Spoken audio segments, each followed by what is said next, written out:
Dios les bendiga a todos. Este es un nuevo episodio de su podcast Conexión Vida, experiencia, testimonios y más. El día de hoy junto a nosotros, David, y tenemos un invitado muy especial que es nuestro querido hermano, Arlenson Muñoz, pastor en Ohio. Dios les bendiga. ¿Cómo están? Amén, hermano. Muy bien, gracias a Dios. Muy contento de tenerlo acá, Pastor Arlenson. Amén. ¿En qué parte es que se ubica usted para que todos se contextualicen? Bueno, yo estoy en la ciudad de Cleveland, Ohio. Allá estamos hace 3 años para la gloria del Señor. Amén, amén. Es un gusto tenerlo acá en esta que es su casa, Dover, que fue parte de su proceso. ¿Desde qué edad usted está aquí en Dover? Desde que llegué aquí a Estados Unidos. Desde el año 2000 estoy por acá. Fueron 22, casi 23 años aquí en Dover. Wow. Eso nos gustaría hablar el día de hoy, un poquito como de su historia, de cómo nace en el corazón de Dios el llamado al ministerio, y que nos contara un poquito cómo fue su crianza en Dover, cómo fue todo ese proceso para llegar al punto en que ya Dios lo llama al ministerio. Bueno, pues yo la verdad cuando llegué a Estados Unidos fue bien interesante porque primero yo no quería venir a Estados Unidos. Mis papás vinieron y yo tenía mis amigos allá, estaba en la iglesia y decía, no, yo voy a ir a dejar a mis papás, estoy 6 meses y regreso a Colombia y ya me quedo. Y llegué a este lugar y me gustó la iglesia. Llegamos a cuando Dover estaba en un basement y habían apenas como 35 personas. Y ya como a los 3, 4 meses ya yo no me quería devolver. Y cambió mi visión a que quería ser un buen músico. Yo quería ser un baterista bueno, aquí vi la necesidad y como ese era mi instrumento quise meterme a estudiar, a tocar batería. Y en un culto de jóvenes el Señor me llamó. En un culto de jóvenes recuerdo que pasé al altar y dijeron, ¿quiénes quieren servirle al Señor? Yo nunca pensé que, voy a ser pastor, sino que pasé al altar porque en mi mente estaba, voy a ser un baterista, un buen músico. Y pasé al altar y me levanté de ese momento pensando, ¿predicar? No, yo nunca predico. Y eso fue como lo interesante, que yo me levanté pensando en predicar, pero nunca pensé en que iba a comenzar un proceso a partir de ese momento. Pero, hermano Arlenson, tú naciste en el Evangelio, ¿verdad? Sí. Entonces, tú tienes como una primer recuerdo de como una primera vez que Dios te llamó, que sentiste algo especial. Siempre me gustó servir en la iglesia. Desde pequeño recuerdo que mi mamá me mostraba hace un tiempo una foto y dije, ¿sabes quién es el niño que está allí? Yo no, estábamos en una iglesia en Colombia y estaban haciendo lo que era el segundo piso, fundiendo una plancha, la parte de concreto. Y ese niño que está allí eres tú, bien niñito ahí agachado, y tenías 8 años y desde los 8 años ya estabas metido en la iglesia ayudando.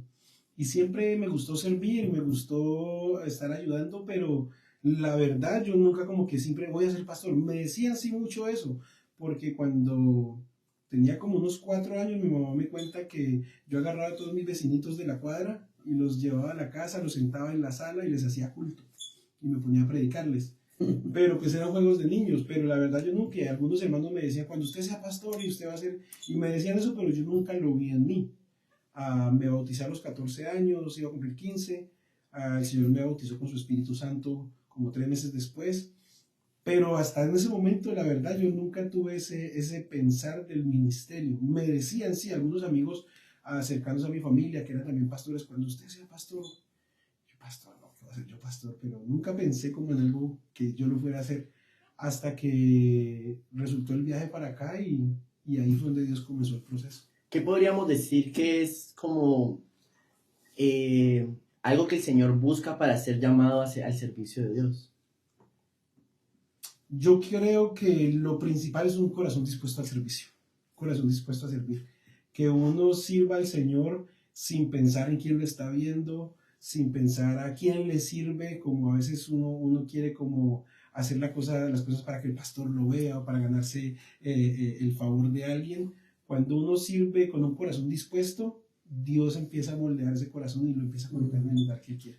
Yo creo, mira, no sé si ustedes piensan lo mismo que yo creo que Dios es un Dios de propósitos. Amén. Y cada área que Dios nos hace pasar, nos hace experimentar propósitos, pasar por propósitos, porque eso después es como una escuela que nos va a llevar a otro punto. Entonces la pregunta sería para ti, Arlenson, hermano Arlenson, sería, ¿cómo crees que comienza ese propósito? porque yo entiendo que en tu vida hay un llamado de Dios, pero quiero entender, primero estás diciendo, hasta los 15 años tú no pensabas en nada de eso, ¿no? De pronto pensabas en la música, en la batería, en esa área de servir, pero ¿en qué momento crees como que se activa eso? Y me imagino que hay un camino. ¿Cómo fue ese camino?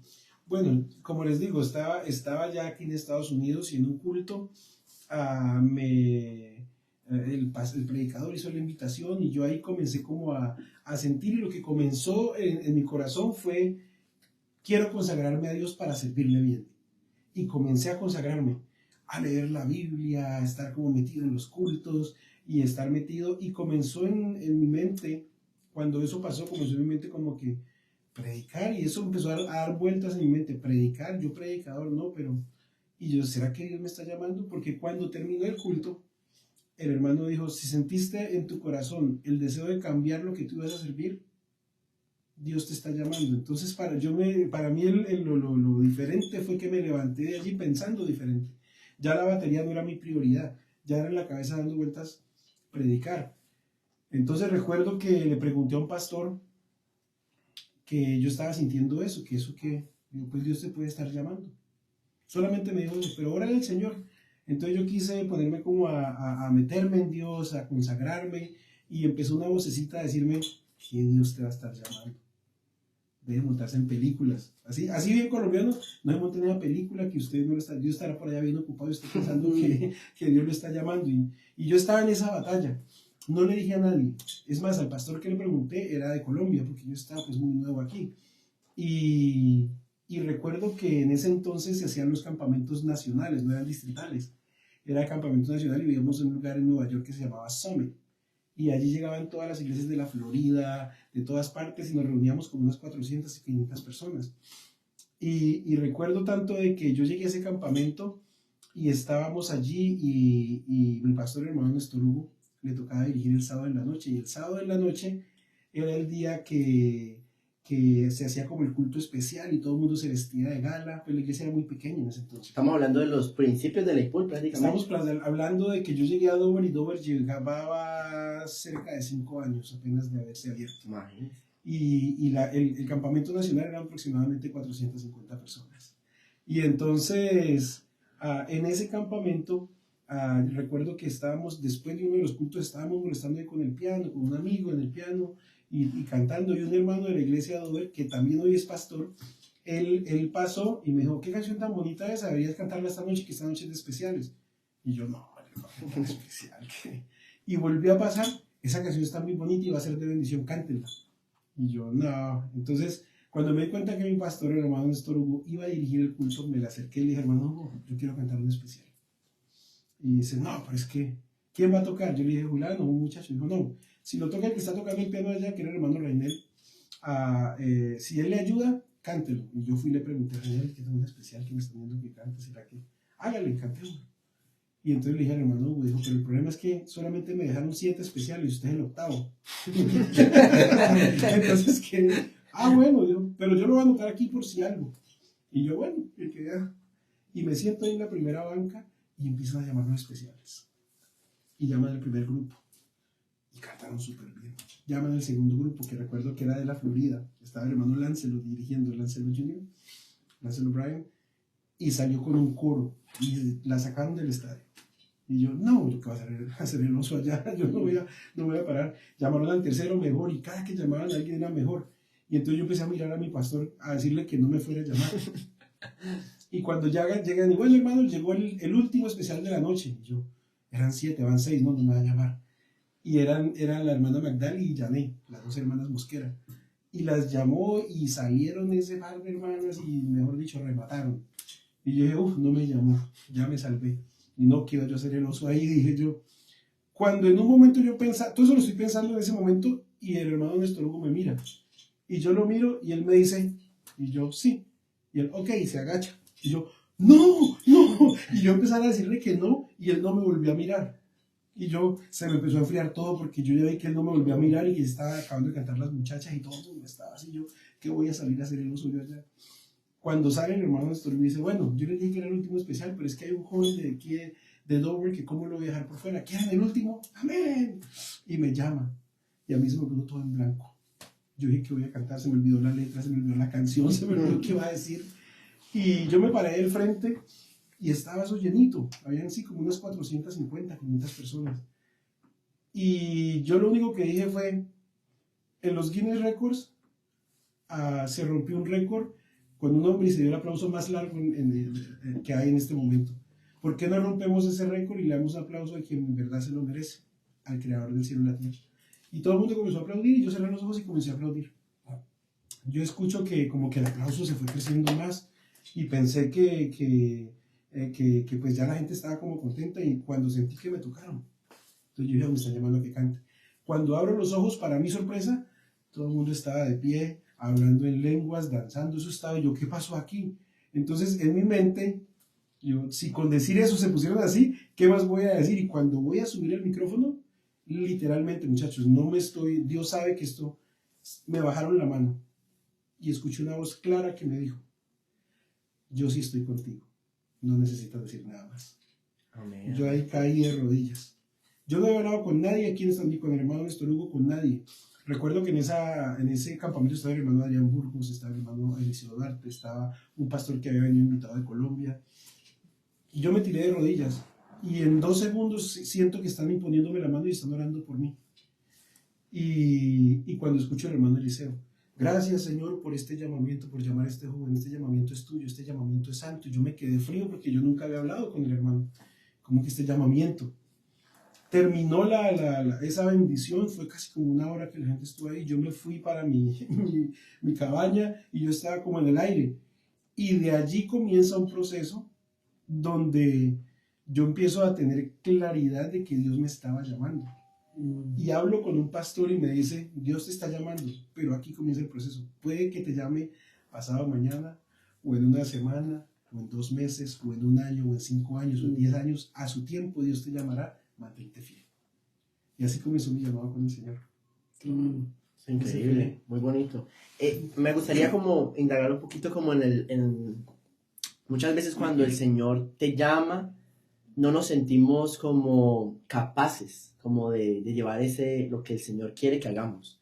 ¿Cómo usted ha afrontado eso, digamos, usted nos contaba de que cuando el Señor lo llamaba y cuando el Señor le hablaba a usted decía, no, yo no voy a ser predicador, yo no voy a ser, yo no sé, como que ocurre un temor. ¿Cómo se afronta eso y cómo uno vence como ese miedo? El miedo no se puede vencer. No, el miedo siempre va a estar. Es más, ahorita estoy que tiemblo porque sé que me toca predicar. Pero estoy asustado. El miedo nunca se va a quitar. Pero lo que sí hace Dios con uno es que Él te empieza a dar la seguridad de que Él va a estar contigo. Y creo que ese es el secreto. No pensar que uno porque Dios lo llamó, sentir que Dios lo llamó, que uno por sus capacidades lo puede hacer. Porque a veces ahí está la confusión, que pensamos que no, es que este muchacho es tan inteligente o hace estas cosas o dice esto, usted es apenas para el ministerio, entonces no, es que yo tengo las capacidades, entonces yo lo voy a hacer bien. No, en este trabajo si no dependemos de Dios, no hace nada. Entonces el miedo siempre va a estar, el de pronto que no pueda, sí, eso hasta el día que yo estaba parado enfrente de la congregación allá en Cleveland y me estaban diciendo eso, a mí me estaba temblando todo porque yo sí voy a ser capaz. Es más, cuando los oficiales me llamaron que yo iba para Cleveland, yo dije, no, pero ¿y por qué a Cleveland? Allá había un pastor y yo estoy empezando. Y para mí fue mucho susto. Pero lo que sí estoy convencido es que cuando Dios te llama, Él te capacita. O sea, Cuando Dios te llama, Él te capacita. El miedo no creo que lo pueda uno vencer, pero cuando uno se pone en las manos de Dios, Dios va abriendo puertas y te va acortando y acomodando el camino de una manera que tú no entiendes, pero estás seguro. Yo sabía que Dios me había llamado. Es más, fue bien chistoso porque en un momento de mi vida estoy pasando por una cantidad de procesos bien fuertes donde yo pensé, no, yo creo que yo me equivoqué, Dios no me estaba llamando. Y dije, me voy a dedicar a trabajar, voy a empezar a hacer dinero, voy a servir en mi iglesia local y me agarré a servir en mi iglesia local aquí en Dover y estaba bien y estaba trabajando bien y me estaba yendo bien y cuando estaba más ocupado y cuando estaba ganando más dinero, ahí me dijeron, sí, ahorita sí te vas, ahorita sí te aprobamos. Entonces, creo que ese es el secreto, no depender en que soy capaz, sino en depender de Dios y en el tiempo de Dios. Amén. Porque esa es la otra parte, que a veces uno se desespera pensando, ¿por qué no? ¿Por qué no? ¿Por qué no? Y Dios sabe que, mire cómo fue Moisés. Él llamó a Moisés primero, lo salvó de la muerte, ¿sí o no? Lo encuentra la hija de Faraón, lo tienen 40 años en Egipto, ya formado para ser el sucesor de Faraón. Y el Señor dice, no, este no es el proceso, y se lo lleva para el desierto, otros 40 años, y se le olvida todo. 80 años el proceso para llevar a cumplir el propósito. Entonces lo que uno debe hacer es saber y estar seguro de que si Dios me llamó a su tiempo, Él va a cumplir. Sí. Y mira una cosa, o pienso yo lo pienso así, estamos como en una generación, estamos como en un tiempo donde literalmente los muchachos, la generación más nueva, se ha acostumbrado a lo automático, a tener todo, conseguir todo. De hecho, el otro día veía algo, una información que yo veía desde que la gente el día de hoy le cuesta mucho permanecer, por ejemplo, tomar clases de música y permanecer, porque la juventud está acostumbrada a obtener Instantáneo. a obtener, sobre todo el día de hoy, que la música se crea por inteligencia artificial y alguien puede, por ejemplo, decir, no sé, ChatGPT o cualquier cosa, quiero crear una canción estilo tanto, ayúdame con la letra, quiero que los acordes sean tristes y da toda una información y te lo crea. Ya no está esa mente que se sentaba a crear. Entonces, pensando en eso, y siguiendo en el mismo tema acerca del llamado, que todos lo hemos pasado, los que ya son un poquito más viejos de pronto en la iglesia, de que en ese proceso de que estamos sirviendo a Dios van a venir inciertos, van a venir fracasos, van a venir de pronto hasta, dijéramos así, derrotas, momentos que nos equivocamos. ¿Cómo puede sobre todo el joven que recién está comenzando a servir a Dios y que de pronto pueda pasar por una situación así, que muchos se desaniman y dicen, no, esto no era para mí?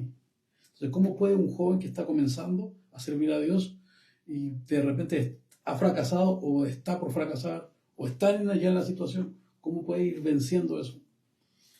Bueno, es interesante la pregunta porque siempre me he enfocado mucho en lo que está viviendo la juventud de hoy en día.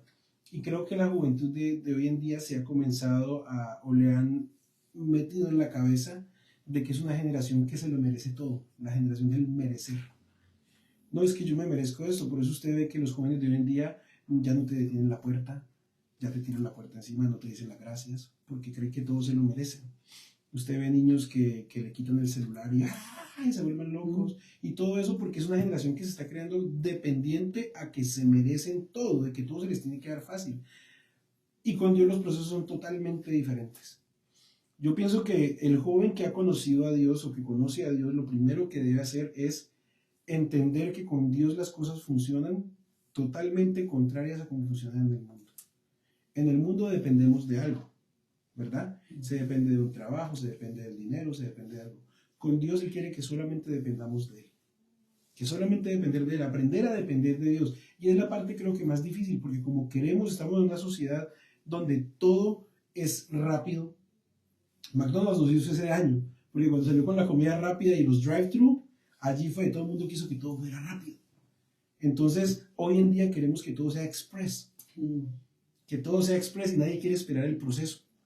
Pero con Dios, cuando tú esperas, cuando tú aprendes a esperar, a confiar, porque creo que ese es el secreto del Evangelio y por eso muchos cristianos fracasan hoy en día.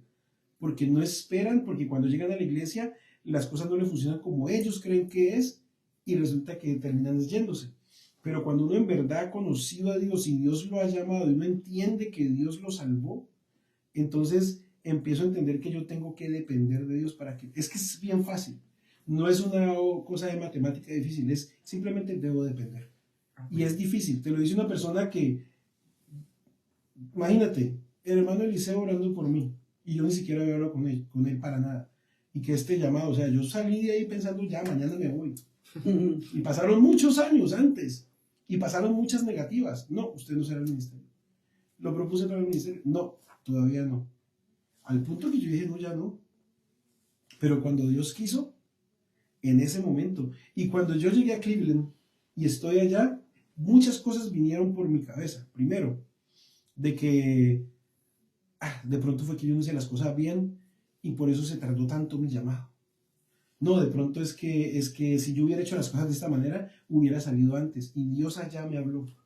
No, yo te preparé para este momento, para este lugar. Amén. Y aquí vas a ver mi mano. Y he visto cómo Dios ha ido formando.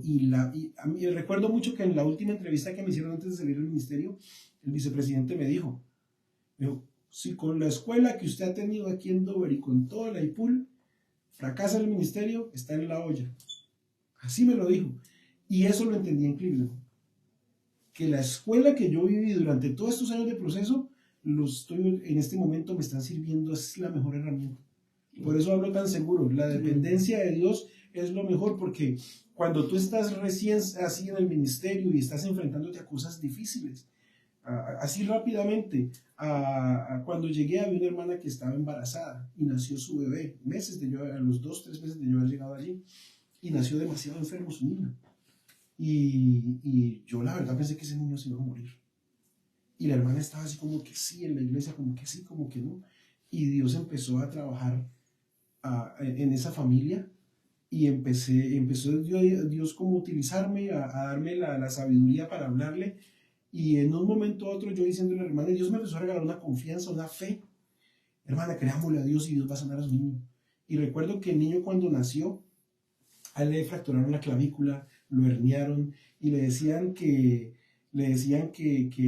esa hernia no se la podían operar hasta que cumpliera el niño 3 años. Y el ombliguito era así salido, morado, bien feo. Y entonces ella me recuerdo que ella me mandó, hermano, mire, ya me dieron la respuesta y me mandaron que no, que hasta que el niño cumpla 3 años. Y yo, hermana, vamos a orar que Dios va a hacer algo grande. Y empezamos a orar. Y a la semana me manda un texto, pastor, pasó algo. ¿Y qué? ¿Se acuerda que yo le dije que a mi niño le había pasado? Y eso fue una cuestión de 15, 20 días. Que a mi hijo no lo pudieron operar hasta dentro de 3 años. Pues mire cómo amaneció hoy y me manda la foto, las 2 fotos. Con el ombligo así y en menos de una semana el ombligo perfectamente como si nunca hubiera nacido el niño. Entonces me empecé a dar cuenta que depender de Dios y creerle a Dios, porque es que una cosa es que tú dependas, porque tú dices yo dependo de Dios, pero cuando estás en la prueba no le crees. Entonces la dependencia no sirve. Depender y creer tienen que ir ligados siempre. Amén. Porque cuando yo dependo de Dios quiere decir que le tengo que creer, porque yo no puedo depender sin creer. Cuando yo dependo de Dios que Él puede hacer a su tiempo, Él lo va a hacer. Y Él comienza a hacer cosas impresionantes. Amén, pastor. ¿Y cómo ha sido, qué consejo usted le podría dar, digamos, a las nuevas generaciones que vienen, que digamos, los jóvenes que ahorita vienen, van al campamento, y así como usted, alguien siente que es el llamado de Dios, o quieres comenzar a servir a Dios, ¿qué consejo le podría dar a esa nueva generación que viene? Creo que el joven debe aprender a cambiar de perspectiva. Es la forma como vemos el mundo. Porque, por ejemplo, hablando del campamento, hay jóvenes que llegan al campamento y recuerdo cuando empezamos a ir al campamento que empezamos el torneo de fútbol. Y muchos jóvenes estaban llegando por el torneo de fútbol. Entonces su perspectiva, su proyección del campamento era equívoca. Era ser el campeón. ¿Quién es el campeón? Y recuerdo que eso nosotros andábamos en esa. Pero yo creo que... Por eso Dover no gana. Dover va enfocado a servir al Señor. Alabanza. Amén. Es un mensaje para los que van a... Dover ganó muchas veces. Dover inició. Dover fue los primeros que hicimos el trofeo y todo que llevamos al campamento. O sea que somos pioneros. Y ganamos 3 años de seguido. O sea que y por eso también, porque Dover es humilde, no quiere ganar siempre. No es que no ganemos porque seamos malos, es porque somos humildes y no queremos ganar siempre. Es que ahorita ya es el equipo de los 6. Por eso preferimos regalarle la copa a Elisa. Y entonces, pero creo que cambiar de enfoque sí es lo principal. Si yo en verdad quiero servir a Dios, yo no puedo pretender que es como ir a un drive-thru, que nomás es pedir y me llegue. Yo debo pagar un precio. ¿Cuál es el precio? Buscar de Dios, meterme con Dios. Porque es que yo no puedo pretender que Dios me llame si yo no me meto con Él. Ahora, tengo que aprovechar también. David estaba por allá cuidando ovejas, no estaba desocupado, él estaba trabajando para su papá. Y cuando Samuel fue a ungir al siguiente rey, Samuel se fue por lo más visible, el primer hijo, el bonito, el grande. No te dejes llevar por eso. Busca uno más. Y cuando fueron a llamar a David, dicen los escritores que tenía entre 10 a 15 años, era un niñito. Pero me llamó la atención leyendo acerca de David, que siempre se habló de David, que era un joven humilde y prudente. Y creo que ahí está el secreto. Porque hoy en día nos falta un poco de humildad, creo yo. El joven le falta un poco de humildad porque como creemos que todo lo merecemos. Entonces, yo creo que si aprendemos a mantener esa parte, mantener nuestros pies sobre la tierra, yo quiero buscar de Dios, yo quiero depender de Dios, yo quiero que Dios mío, enséñame cómo te puedo servir. Tener esa dependencia. Es que se encierra en eso tan fácil, depender. No tienes que ir a darte látigo o entrar de rodillas por la mitad del templo no, depender. Ser útil en la iglesia, porque a veces queremos nomás estar bonitos con corbata, hacer lo que se ve, estar en la plataforma, ser músico, ser cantante. Pero resulta que Dios se fija, y yo así lo comencé aquí en Dover. Yo a veces me sentía súper importante cuando me decía, Arleson, vaya a prender las luces. Arleson, vaya a abrir la puerta. Recuerdo que una vez antes de hacer toda esa remodelación que estábamos colocando los parlantes en 2 paredes que habían al lado de la plataforma, yo estaba solo y me habían autorizado a comprar 2 parlantes nuevos. Instalando los parlantes así entre la pared, yo estaba solo en el techo, en el ático, y me resbalé y me caí. Y entre 2 vigas así de madera quedé atrancado en el pecho y quedé colgando. No podía, y yo solo. Yo pensé que yo me iba a morir ahí porque yo estaba solo y ese calor y no podía salirme, no tenía fuerza como yo, Señor, ¿qué voy a hacer aquí? Y era miércoles, o sea, hasta el otro día que llegaba, ya no llegaba nadie. Entonces yo dije, Señor, ayúdame. Y yo, Señor, pero ¿cómo así? Yo vine aquí a trabajar y me voy a morir aquí. Y en ese momento sentí como que me levantaron, de ahí pude salir. Y eso no me detuvo. Siempre, siempre tratar de buscar el servirle a Dios. Amén. No que te vea el ojo. Si usted mira el ejemplo con Lucas, Lucas no se habla sino 3 veces en la Biblia, pero nos dejó 2 joyas grandísimas. El Evangelio se usa en Lucas y el libro de los Hechos. Pero de Lucas solo se habla 3 veces. Entonces a él no le importaba que se mencionara, sino cuando trabajamos detrás del telón, ahí viene la humildad. Detrás del telón Dios te levanta, te exalta. Amén. Cuando quieres ser visto, ya ganaste el aplauso de la gente, ese fue tu pago. Ese fue tu pago ya. Ahí ya fue. Pero cuando tú dejas que Dios te exalte, Él te empieza a colocar en lugares que nunca te imaginabas. Yo no me imaginé estar aquí sentado con ustedes en este otro lado del... Esto nunca se me pasó por la... Yo he visto el podcast de ustedes y he visto que han traído aquí pastores bien tremendos a hablar con... Menos me imaginé yo estar en este momento aquí. O sea... Con Abraham nos conocemos hace mucho y yo sé que hace decirle hermano Arleson y decirnos así, porque tenemos la confianza. Sí. Con David de igual manera. Para mí es raro que me diga pastor, porque yo lo conocí a David y a Abraham siendo feligreses de la iglesia. Pero eso es lo hermoso de servirle a Dios. Eso es lo hermoso de dejar que Dios cumpla el propósito. Yo el otro día hablaba con alguien y le decía lo bonito que tiene la iglesia, porque hace unos días atrás, lo mismo, me pasa lo mismo con el pastor Anthony. Con Anthony soy muy amigo, entonces también lo mismo, siempre Anthony, yo a veces están las demás personas, yo por ese respeto para que los muchachos también entiendan que él es pastor, y sobre todo su cargo de los jóvenes, entonces yo siempre, mi hermano Anthony. Entonces, pero yo el otro día hablaba con alguien y yo le contaba acerca de Anthony, yo le decía, me impresiona mucho Anthony porque Anthony antes de salir de pastor a Ubuntu, él siempre se sujetaba mucho a mí. Yo era su líder de música, él siempre me decía, hey, mi hijo, no puedo traer este culto, dame el permiso para salir. Y yo decía, él tenía una sujeción, pero brutal, o sea, que tú te sacas el sombrero, él conmigo era muy, entonces de repente verlo y como Dios lo va poniendo, entonces ese es porque también supieron en un momento sujetarse. La sujeción también es muy importante. Entonces creo que eso también da como, o sea, entre más haya un muchacho que quiera servir al Señor y se sabe sujetar, también Dios le va abriendo más puertas porque significa que ese proceso ya lo entiende, de que hay que sujetarse bajo una autoridad. Y ahora hablando acerca de eso también se me venía un pensamiento porque a veces creo yo que el propósito nos hace pasar por un momento de repente hasta un poquito caudaloso, difícil. Yo, por ejemplo, tú lo dijiste recién, somos muy buenos amigos, fuimos amigos muy tatuitas aquí en Dover, claro. muy cercanos todo el tiempo. Entonces yo también fui parte de ese proceso que te vi como fuiste madurando en tu área espiritual, fuiste madurando en tu área de pronto como esposo, te conocí prácticamente sin hijos y todo ese proceso lo fui viendo. Y de repente yo recordaba esa escritura donde dice que los los discípulos iban con el Señor en la barca y comenzó a tornarse una tormenta y el Señor durmiendo. Entonces a veces pienso que los procesos son así. Ellos de repente ya se ven acaudalados ahí y Señor, ¿no tienes cuidado que perecemos? Y de repente el Señor sale, dice, calla, enmudece, se hace gran bonanza y eso es lo que me asombra, que ellos dicen, ¿quién es este? Que el viento y el mar le obedecen. A veces las experiencias difíciles, caudalosas de nuestra vida, Dios está esperando el final para que nosotros digamos, hey, el Señor tiene el control. Estoy en este momento, de pronto tú, muchas veces te vi triste, te vi de repente, tú lo dijiste, Dios te llamó de pronto en un momento para algunos difícil, porque te estaba yendo bien. O sea, yo te vi en tu empresa, tenías trabajadores, conseguiste un buen camión, contactos, trabajo, lo que alguien dice, uy, no, entonces, denme unos añitos porque quiero, no, denme unos añitos para juntar y irme con un capital algo.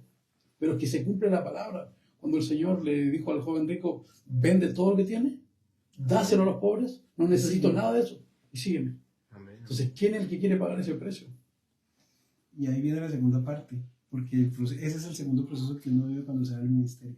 Pero no quiero asustarlos para decirles lo que no vive, pero sí, allí lo que yo hablaba de la dependencia de Dios, uno está acostumbrado a manejar esa parte, la parte económica, donde para ti no es problema, y lo puedo decir aquí tranquilamente, para mí no había problema en decir, o sea, cuando yo me sentía que estaba como bajito en efectivo y tenía por lo menos unos cuantos cients ahí en el bolsillo, y tener que llegar allá y ya el trabajo, de lo que yo dependía, ya el trabajo comenzara a menguar y ya empezar yo, ¿y cómo voy a pagar la renta? ¿Y cómo voy a pagar el mortgage? ¿Y cómo voy a pagar el carro? Y tengo los biles y no tengo esto. Yo llegué a recibir salarios de 70, una vez $17 entraron y ya nada aquí en New Jersey saliendo.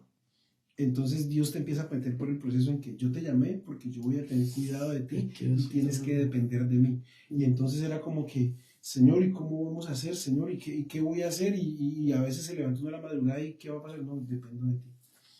Y pues uno llega a un lugar, yo salí de una iglesia de más de 200 personas, 250 personas, y recuerdo que ese fue el otro proceso fuerte que viví. Sí. Yo aquí me paraba a dirigir los coros y le decía a los hermanos, aquí nosotros no venimos a hacer un show ni a que ustedes vengan a ver el grupo de alabanza, aquí con uno que alabe a Dios, con eso basta y vamos a alabar a Dios, y eso se me quedó tan grabado. Y recuerdo que en las primeras semanas que llegué, me tocó un día el culto, estaba yo con mi hija porque mi esposa se empezó a enfermar, y estaba yo con mi hija ahí en la plataforma y eran las 7:30 de la noche, y no había nadie. O sea, yo tenía 6 personas y en semana casi no. Y mi niña me miró, papi, y vamos a hacer el culto, ¿quién viene al culto? Mi amor, tranquila que a ti te hago el culto, le dije yo. Y vi que a las 7:31 se abrió esa puerta y entró un hermano. Y se siente uno tan feliz que llegó uno, y en ese momento cuando fui a empezar el culto me di cuenta que Dios me confrontó. Y me dijo, tú dijiste que cuando no me alababas. Dale. Uf, qué proceso, man. Son experiencias de verdad. Y despelucarte con el que está ahí parado haciendo esto. Me encanta, solo te miraba. Dale pues, lo probable que me viniste a alabar fue a mí. Ahí está la dependencia de Dios. Ahí es donde uno dice, tengo que depender de ti, Señor. Aquí es donde uno dice, vamos a alabarte, vamos a darte. Me gustaría que nos contara un poquito más de eso. ¿Cómo fue cuando el proceso, ya hemos hablado desde que usted llega a este país, desde que como todo ese proceso que ha vivido en Estados Unidos, el llamado, cuando ya se va, digamos, cuando ya estaba, digamos, en un momento de éxito y le toca desprenderse de eso, pero ahorita ya está en el campo de batalla, pero ya está con el fusil, ya está ahí mismo. ¿Cómo ha sido desde que llegó? ¿Cómo lo recibió la iglesia? Hasta ahorita, digamos, ¿cómo ha ido progresando eso? Bueno, eso ha sido una montaña rusa. Me entregaron el fusil y todo, y a los 15 días se me mojaron la mano. Porque voy a entrar yo al día martes al servicio y pues llegué en pleno invierno y allá también es frío. Y abro la puerta y todo está oscuro y meto el pie y siento que me empieza a subir un frío por toda la pierna. Y yo, ¿qué pasó aquí? Y enciendo la luz, todo el salón inundado. Como estaba tan frío y el salón no tenía, en varias partes no había calefacción, se reventó un tubo de agua y se inundó todo. Y ese día no hicimos culto porque nos tocó quedarnos hasta las 11 de la noche sacando agua. Y pues lo primero fue, tú sí estabas a la expectativa, ¿con quién voy a empezar? ¿Qué gente tengo? Y vuelvo y les digo, yo salí de una iglesia donde había bastante gente. Entonces me dijeron, no, aquí hay un grupito como de unos, me decían 30, 15. Y cuando llegué, los 30, los 15, ni el diezmo, habían 6. Habían 6. De los 6, 3 estaban más o menos firmes y 3 ya más afuera que adentro. Entonces era como que, ¿y ahora qué hacemos? Y lo que yo sí pude experimentar ya metido allí es que cuando tú estás seguro de que Dios te llamó y que Dios te puso, Él te da la confianza. Y el Señor me regaló una fe. Ese edificio vuelto nada, no había ni un centavo. Y el edificio dañado, o sea, era, tú lo conociste. Sí. El edificio lo único que funcionaba era la capilla y eso que estaba. Y yo empecé a decirle a esos 6 hermanos, los que venían, uno llegó, me dio risa porque vinieron el día de la posesión, vinieron los 6. Al otro día vinieron 5. A los 15 días vinieron 3. Y entonces había uno que volvió hasta una familia que volvió como hasta el mes después que yo llegué. Y me dijeron, usted aquí no viene a impresionar. O sea, el recibimiento fue, yo para usted llamarle pastor va a ser muy difícil. El otro, usted a mí no viene a impresionar. Y entonces se quedó como, ¿y qué hago, Señor? La dependencia, volvemos a la dependencia. Y empezamos a trabajar y Dios me empieza a regalar esa fe y como ese deseo de ver las cosas bien. Y yo empecé a decir, hermano, vamos a arreglar este templo y vamos a empezar a meterle a esto. Y el hermano que estaba más fielecito, que era el diácono, hermano, yo sé que usted está emocionado, cálmese porque aquí no hay nada, ¿qué vamos a hacer? El Señor va a proveer. Y me empezó a dar una fe, pero que ni yo me la creía. Y yo dije, el Señor va a hacer, el Señor va a hacer. Y para hacer la historia corta, Dios comenzó a proveer, primero nos comenzó a proveer con el dinero, de una manera que, o sea, el poder arreglar ese templo era un reto demasiado grande, porque pues no había dinero, un edificio supremamente grande, y era más el daño que lo que se podía salvar de allí. Pero Dios me regaló una visión, y Él regala la visión y te da los medios. Lo bonito de depender de Dios es que Él te da la visión y te da los medios, siempre cuando tú dependas de Él. Y empezaron a llegar los medios. Recuerdo así rápido, el mero techo para arreglarlo, cuando llovía, se mojaba uno más adentro del salón que afuera. Y entonces, sí, eso era, uno en el culto y estaba lloviendo, había una sinfonía de vasijas de metal y de vidrio, tin, tin, tin, de todas las goteras sonaban. Entonces, el mero techo valía más de $60,000 arreglarlo. Claro, ese techo bien grandísimo, eran 94 escuadras de techo y era techo de barro. 64,000 nos costaba arreglarlo. Y recuerdo que el Señor me regaló como esa fe y ya teníamos pues un dinerito ahí que nos había dado la Junta Nacional y dije, no, nos toca hacer esto con 20,000 o menos de esto porque no hay más dinero. Y recuerdo que habíamos cotizado los materiales en casi cerca de $18,000. Y cuando los fuimos a comprar, y compramos todo lo mejor, lo más caro, o sea, lo más fino, te vamos a hacer un descuento y hay un especial el día de hoy. De 18,000 pagué 12,500 por todos los materiales. El problema era que no había gente para instalar el techo. Y llegamos a un evento de caballeros y le dije yo a uno de los presbíteros, hermano, ¿será que yo puedo dar un anuncio aquí, invitar a unos hermanos que nos ayuden? Estamos en otra iglesia, un evento ahí de la zona. Y yo, hermanos, Cleveland necesita de su ayuda y necesitamos hermanos que instalen roof, que nos ayuden para instalar un techo. Y bueno, les hablé así. Y por fe, dentro de 8 días lo vamos a instalar. Y yo no tenía gente. Tenía 2 hermanos que más sabían de maternidad de gallinas que de instalar techos. Y yo tampoco. Y resulta de que me llegan, ese día estamos allí esperando. Yo me preparé con desayuno, ya estaba todo el material. Cuando comienzan a llegar carros y carros. Llegaron 20 ruferos a empezar a desbaratar ese roof y eso en 3 días se tumbó todo ese roof. La cosa fue que de $64,000 lo hicimos por $16,000 el techo y nos quedó dinero para seguir arreglando adentro. Quedó la de vuelta. Quedó la de vuelta para seguir arreglando. En 3 años ya estamos terminando de arreglar el templo y con los 6 que el Señor nos permitió iniciar ya tenemos alrededor de 62 bautizados. Gloria a Dios. Y se reúnen entre 60 80 personas cada fin de semana. Y los cultos de semana, que eran 1 o 2 personas, ya llegan 30, 25 personas. Entonces, ver lo que Dios hace, al principio tú no lo vas a ver. Cuando Dios te da una visión, de pronto la visión está, pero hay un obstáculo grandísimo que te la va a hacer ver un poco lejos, pero cuando vuelvo y te digo, cuando Dios te da una visión, Él te va a proveer los medios si dependes de Él. Amén. Porque se veía loco, pero Dios lo hizo. Entonces a mí me da risa porque yo le decía al hermano que me decía, hermano, estaba bien loco. No, mi pastor, no, ya, sigamos, la que usted diga le hacemos.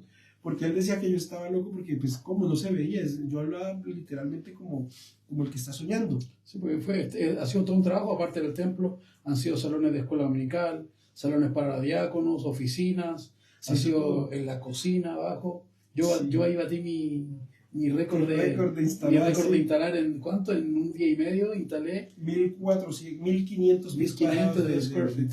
sí. Eso fue A los 2 días grande. no me podía ni mover, pero Eso fue tremendo y hemos ido y estamos terminando ya el bautisterio. Pudimos hacer el bautisterio allí en la plataforma y ya los hermanos están muy animados, Sí, muy y lindo. ayudan.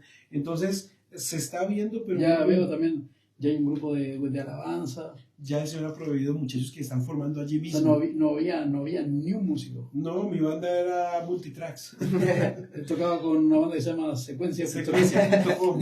Secuencia.com era mi banda. Yo Este era la programa banda está siendo auspiciado por Playback. por Playback. Pero eso fue algo muy bonito porque con Playback los hermanos se fueron acostumbrando. Y ya cuando llegaron los muchachos, Dios empezó a prepararlos y los empezó a formar. Y ahí se están levantando. El niño se bautizó. Eso fue también tremendo porque hemos visto como Dios ha movido en el momento de los bautismos. Hay unas cosas que Dios hace que uno a veces no cree. Recuerdo que en el mes de febrero teníamos 4 hermanos para ser bautizados. Y entonces vino el director de Misiones Nacionales que iban a instalar el pastor de Michigan, de Detroit.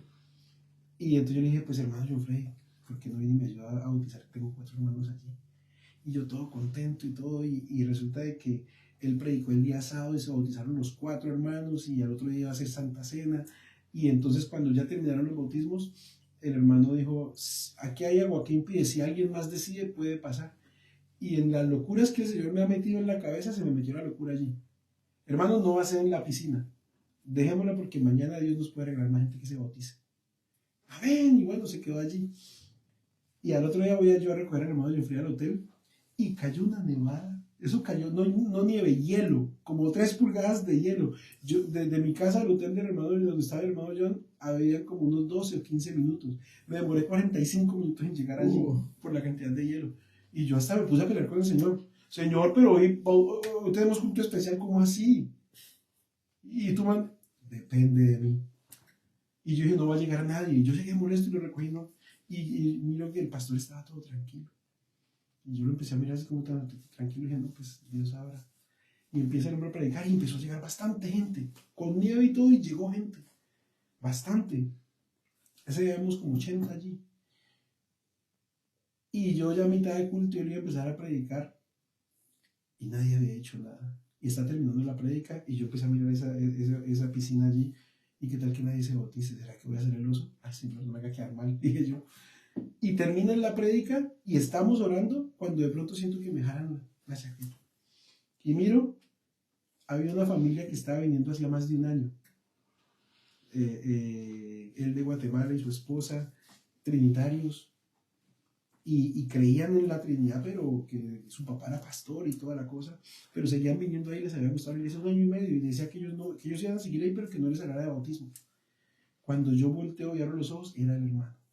Pastor, yo me quiero bautizar, estoy seguro. No, a mí se me cayó todo porque pasó él.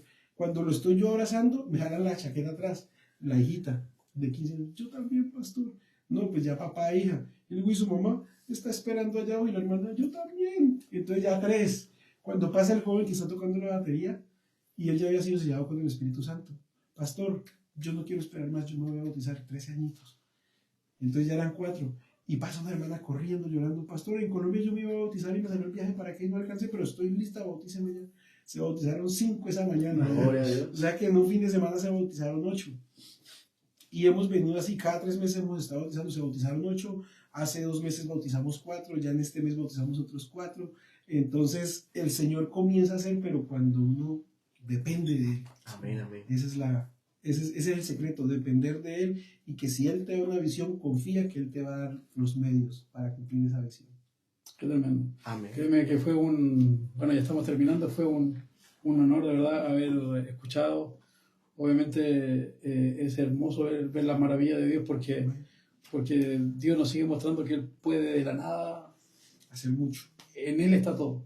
Amén. Entonces, de verdad, Arlenson, que fue un honor tenerte, escuchar lo que Dios está Gracias. haciendo. Nosotros lo estamos viendo, pero que los demás también lo sepan. Amén, Nuestro Dios amén. está orando, Amén, Dios se amén. sigue moviendo y lo mejor, se siguen añadiendo a la iglesia los que han de ser salvos. Amén. Amén, Así amén. que bueno, David, pues tú terminas. Me encantó este episodio porque es bonito ver cómo ver tu historia, cómo comienza desde alguien joven que de pronto no le pararan de pronto ni bolas, como decimos los colombianos, y ver cómo ahorita aterrizas también la idea, ahorita que ya eres pastor, cómo aterrizas la idea y dices, cuando yo llegué, habían este tipo de problemas y todo, pero ver cómo Dios siempre ha dado la victoria. Amén. Entonces, muchas gracias, Pastor Arles, por estar aquí con nosotros. Es un invitado de casa, Amén. nacido aquí en Dover, bueno, no, en Colombia, pero pues es fruto de Dover. Amén. Es fruto de Dover, Gracias. exacto. Y entonces nos da mucha alegría haberlo tenido el día de hoy. No sé si quiera decir algo para despedirse. Y bueno, No, pues gracias a ustedes, a todos ustedes por tenerme en cuenta. La verdad que es un honor para mí. Produce nervios estar aquí, pero de verdad que estoy en casa. Y a los que miren este podcast, Dios tiene un propósito con cada persona. Amén. Nunca dudes Amén. que Dios tiene un propósito en tu vida. Porque si Dios te llamó, Él te quiere usar. amén. Amén. Bueno, y así nos despedimos. Gracias a todos. No se olviden seguirnos, dejar ahí su like, que siempre nos Comentar. ayuda mucho. Comentar qué quieren seguir escuchando y de dónde nos están viendo. Así que Dios les bendiga a todos. Y esto es Conexión ¡Vida! Dios bendiga.